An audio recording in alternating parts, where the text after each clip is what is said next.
Hello everyone, my name is Eduardo Basso and today I'll be presenting on the rise of the far right and its impact on the mental health of Brazilian immigrants in Portugal. This is a summary of a literature review exploring various aspects of migration and discrimination in health. Let's start by studying the context. Brazilian immigrants are the largest immigrant group in Portugal, with over 400,000 residents, representing 4% of the population and 35% of immigrants. Since 2017, there has been a 368% increase in Brazilian residents. However, this increase has coincided with rising anti-immigration rhetoric. The far-right Chega party is now the third largest political force in Portugal, with 50 deputies. Their discourse often scapegoats immigrants, blaming them for economic challenges such as housing crisis, low wages, and rising living costs. Regarding hate crimes, this rhetoric has real consequences. Hate crimes increased by 38% between 2022 and 2023, and 55% of Brazilians report experienced discrimination, most often due to nationality. Discrimination acts as a major stressor for Brazilian immigrants, often tied to far-right discourse.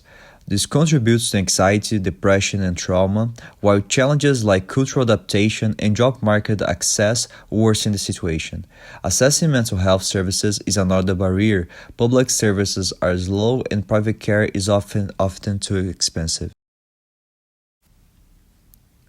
Regarding the research process, for this study I analyzed 308 articles from platforms like PubMed, Cielo, and Scopus, narrowing it down to 22 relevant studies.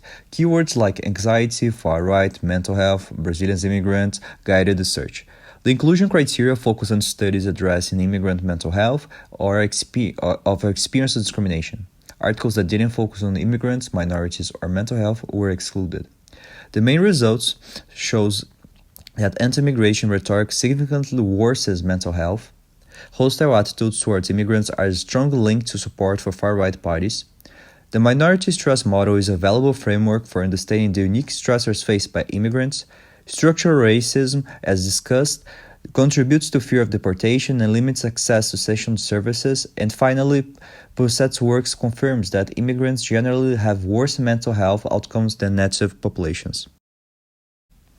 Okay, so the research methods. Out of the 22 studies reviewed, 7 were quantitative, using tools like the CESD-10 and Everyday Discrimination Scale, with data collected through online or in-person questionnaires.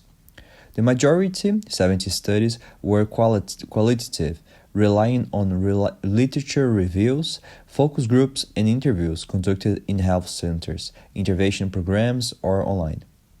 Finally, 2 studies used mixed methods, combining qualitative and quantitative approaches to provide a more comprehensive analysis. Let's address the research gaps identified. There's very little research on Brazilian immigrants in Portugal, despite them being the largest immigrant group here. Mental health among immigrants, especially in connection to political extremism, is also underexplored. We know little about how immigrants cope with discrimination and stress, and intersectional factors like gender and class are often ignored. This gap shows the need for more targeted, inclusive studies to better support immigrant communities. Okay, so let's take a look on some final reflections. Anti-immigration rhetoric and far-right discourse significantly harm immigrant mental health, creating a climate of fear, anxiety, and exclusion. However, research on Brazilian immigrants in Portugal remains underdeveloped.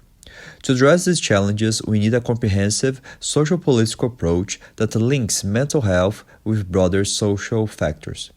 Finally, there is an urgent need for governmental action to combat discrimination, improve access to mental health services, and develop policies that protect immigrant communities. Thank you for your attention.